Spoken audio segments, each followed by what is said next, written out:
Warriors Unite!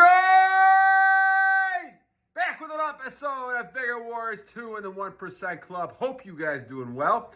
Hope you guys are on your purpose, conquesting yourselves first and conquesting everything around you. Hope you guys are doing well. Thank you guys for the comments. Thank you guys for feedback, the likes, donations, all that great stuff. It makes me happy to think that we're making a difference in people, trying to get people to kind of understand why this is important. So the more you can share that out there, the better off we are. Once again, I do this just for that sake alone, because I know how this has felt for many, many years, kind of having my own issues with it. So to me, this is a great thing that I enjoy doing. So let's do some shout outs before we actually get to our topic. Official Brother Boldly Music, thank you, my friend. As usual, Don Trump, thank you, my friend. Warpath Buckness, thank you. Andrew McNeils, thank you. Yisrael Yehuddah, thank you as usual. Jon the Dawn, thank you, my friend. Bad Boy, thank you. Anthony Enriquez, thank you. The Emerald Tablet, yes, that was the idea that we're talking about talking about the history of semen retention and things like that back with the medieval chemists and things like that. So good, thank you. Sing Fly, thank you, my friend. Christopher Romano, thank you. Gilly 92, don't give up, my friend. Keep building the habits. The key thing is building those habits. Make the commitment first, keep the commitments, and then also build the habits. I got Money Whoso Cares. Thank you, my friend. Luke Paine, workout. Keep working out, my friend. Yes, I love the workouts. Nola Boy 504. Thank you. Meaning Mike. Thank you. Mean Mug Mike. Thank you. Paddy Moriarity. Thank you. Day 159. I'm not sure where you're at now, Paddy, but that's great. Keep it up. Rodge is 219. Thank you, my friend. Keep it up, my friend. Cdheidt. Fasting on SR, I've talked about that before. I try to do that every so often myself. Intermittent fasting, keep it up. McNeils, again, thank you. Moy Hernandez, thank you. NizJazzBTC, thank you. Jennings, thank you. Gio the Genius, as usual, thank you. Junior, The Game of Life, thank you. Dodo Ben ABBA, thank you. Cdheidt, thank you, my friend. Ben 3113, three of them, thank you, my friend. Spearvhs, thank you. And Joshua Anxalone, thank you, my friends. All right, so great job. Thank you for the shout outs. I appreciate those. Thank you guys for making the time and effort to contact and send a message, and I try to at least acknowledge all of them if I can. All right, so at the 2-minute and 45-second mark, let's talk about this topic. This comes from Samuel F. Thank you, Samuel. We're talking about how you have to be humble when you're on this journey. You don't want to be proud. You want to be humble. Now, what's the difference and why this is important? Let's take a step back, warriors, and think about this a little bit. We are, in many ways, been given an enlightenment. And we got from different ways.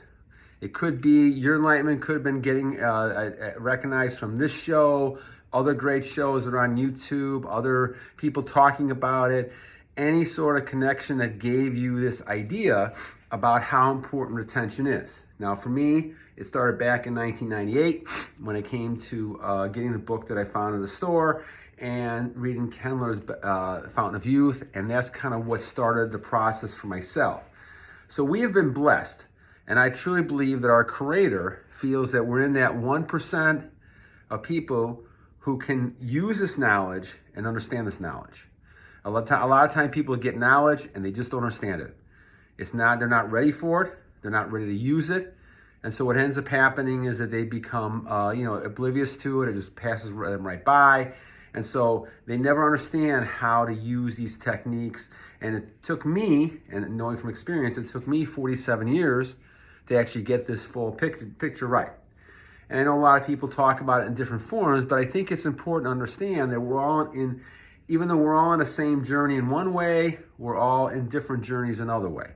How information gets to us and we process it and use it is differently.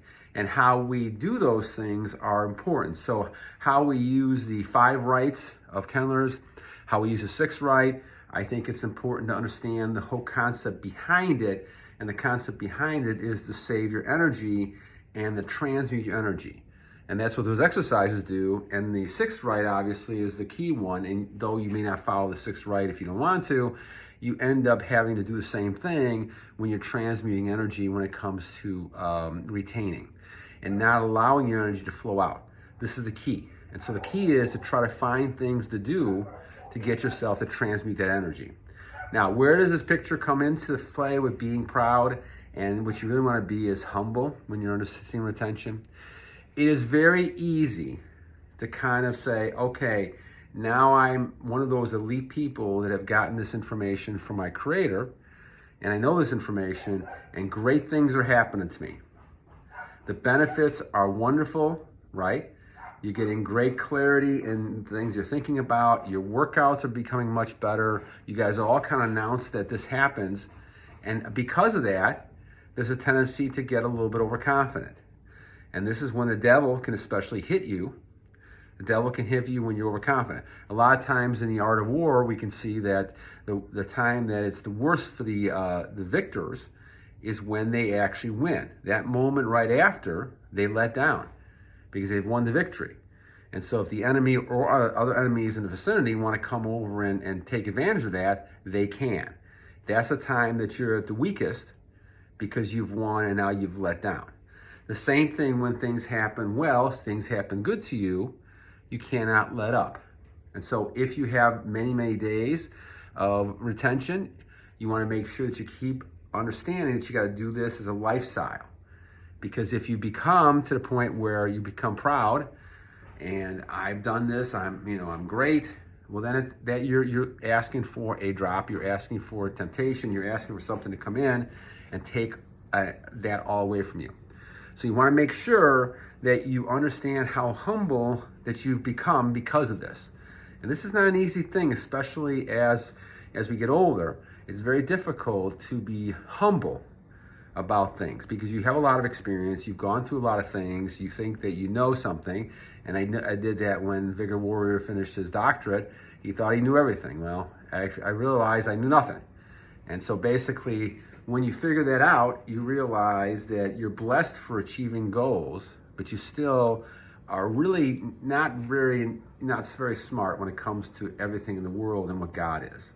And so what you really want to do is get a close relationship to God so you understand what's happening to you and the world itself. And time goes on, you'll do that, especially if you keep your energy and nutrients within yourself. And so your relationship becomes stronger and stronger with the Lord and your Creator. But it's a lifelong type of thing. And so you have to make sure that you understand how important God is. And when the Bible talks about you have to have a fear of God, you have to have a respectful fear that God is going to punish you if you do something wrong. And I think the key is then, when we talk about retention, the bottom line is that you know you're going to lose energy.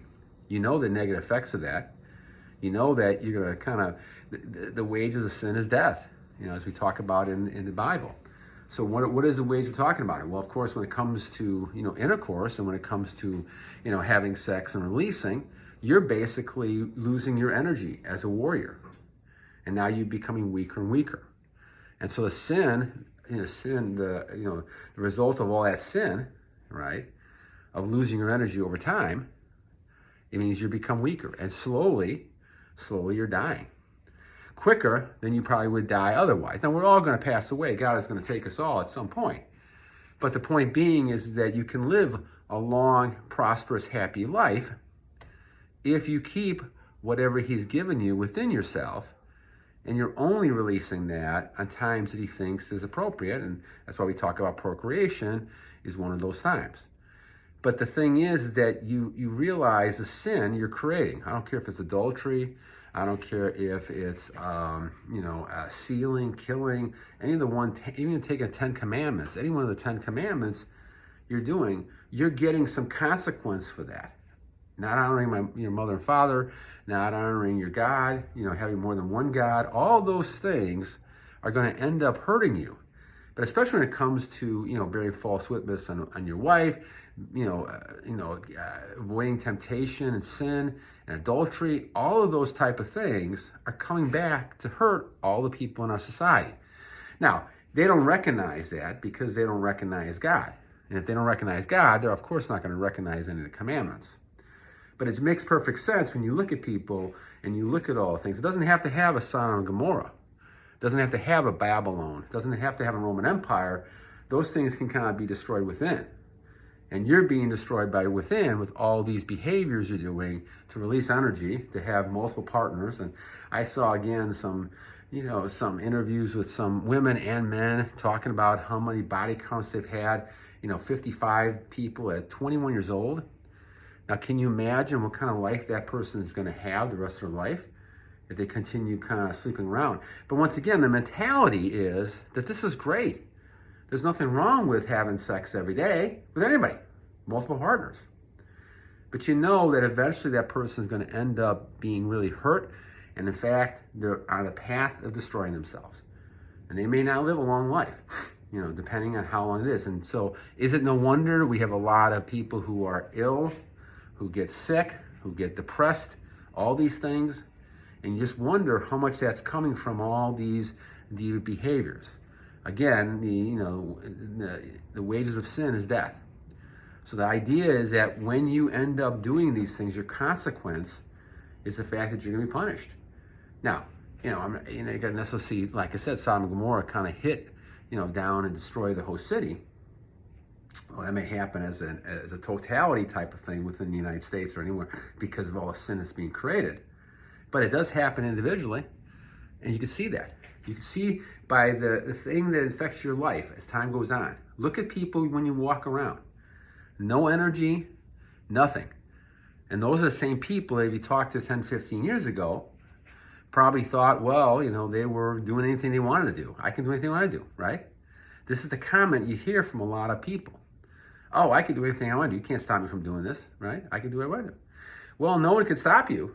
But again, you're making the choice. And where you're making the choice then to take the consequences and the wages of your sin. And so the sin then occurs, and so people can't outfight that.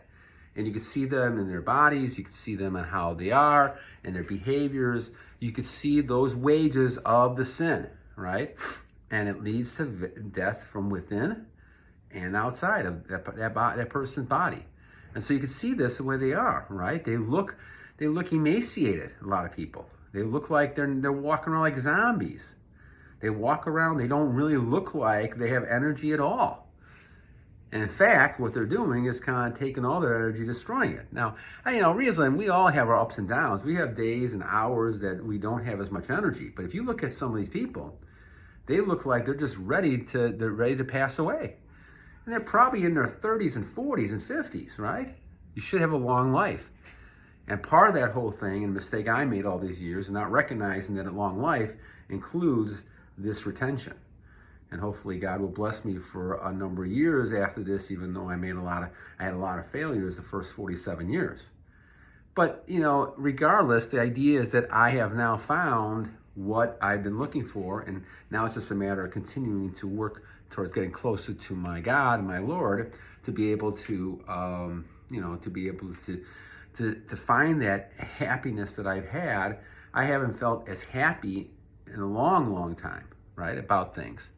I feel like things are, coming to me, as abundance through God's purposes and God's wishes. I feel like things are happening in a positive way. Relationships are better. Every kind of situation is better. And a lot of it started with me, trying to make changes as I've gone for especially the last 4 years, and trying to become the best person that I can become. And that's kind of why I do this, to try to get this out to those who have needs and those who are struggling and those struggled like I did and who go through times.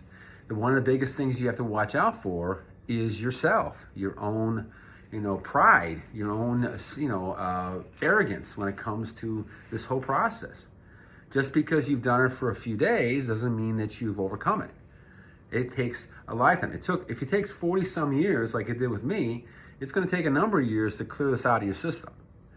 But God understands that, and God wants you to start day one today. Day one today. Even though you may have released yesterday, you may have had intercourse, you start today. And if you start today, God, your Creator, will help you along the way, and will continue to do that. The biggest thing that happens, however, is when you release, and you talk to a lot of these people who have a lot of body counts and releases, they become really prideful because they feel they do not need God. See, warriors, what happens here is that as you have more releasing, you get further and further away from God because you're thinking more and more about lust. You're thinking more and more about women. You're thinking more and more about deviant behaviors. All those things start to cloud your mind, and you move away from who you should be thinking about, and that's your Creator. And as you're thinking more about your Creator, you're focusing more on being able to say, okay, I have the answer here. I have to just use it. I just have to continue working at it and making sure that I get all the negative stuff out of my system. It's like clearing your system out. And sometimes it takes time. You have memories back there from lots of these deviant behaviors that we all have, whether it's fantasy or real or whatever it might be, in our system. Which those memories can come out anytime.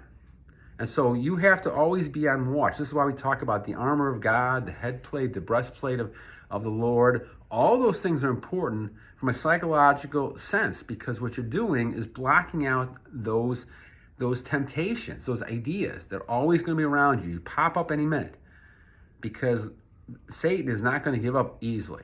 This is a battle until the last day you're here. You've got to continue to do that. I don't know who it was maybe Newton, somebody who was talking about all the inventions he had. I have to go back and look at and clarify who this was. But one person, one of the greatest inventors of all time, used to say, well, my greatest invention was not to, release in all my life. And I'm not sure which person said it. It might be Newton or Beethoven. It was somebody did that, and I'll go back and look at that. But that was a very interesting comment.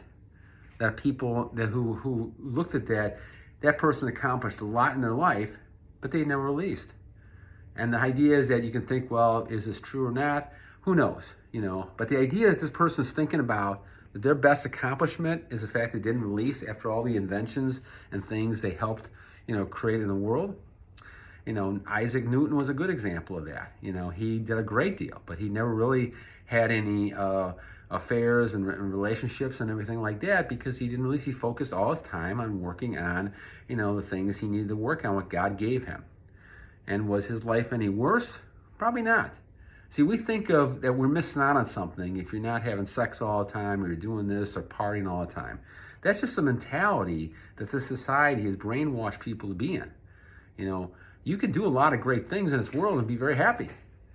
No wonder we have a lot of depression and people anxiety and upset fears, because people tend to think that the only way to do that is to go out and drink and party and all these other kind of things, and that you're going to have happiness. Happiness comes from within. And if you're within your happiness, then what you're thinking about is really your relationship with your Creator. And how do you get there? Well, you basically start by going ahead and saying, okay, I am going to go on my knees, Lord, and pray. You are the God. You are the person who is my Savior. You're the person who is my Creator, right? And you're the one that's going to help me overcome a lot of these things. And if you pray and you meditate and you basically kind of give yourself up to your Creator, you're basically then becoming humble. And as a result of that, you're not being proud. And so as a result of that, then now you open up the lines of communication between you and your Creator, and then anything is possible. And I think that's ended up what's happening when I started doing the monk mode. I ended up getting a lot more closer to my Creator. A long way to go. It's not perfect, but I spent a lot of time. I don't spend a lot of time watching that TV set or the computers anymore. I spend a lot of time doing the things that I feel God wanted me to do, to kind of keep myself ready and away from temptation, but also doing the purposes that God wants me to have. And so that's why it's important not to be proud. So I think that Samuel had a great topic here, talking about don't be proud under semen retention. You have to be humble. That's the important thing. So I think, Samuel, thank you for that, and I appreciate that a great deal. All right, so tomorrow, my friends, we're going to talk about money and semen retention. Don't forget, next Tuesday, we're going to have, be at 6 o'clock, we're going to have a live stream, and just kind of answer questions and kind of go from there. But we have some good topics coming up as well. The night is not your friend is going to be another topic that I'm looking forward to in the next couple days. All right, friends, enough for today. I hope you guys got something out of this. Again, thank you, Samuel, for a great comment and a great topic. And I'm looking forward to the next one the next day. All right, or soon. All right, my friends, take care. Have a great day today. And two things I always leave you with.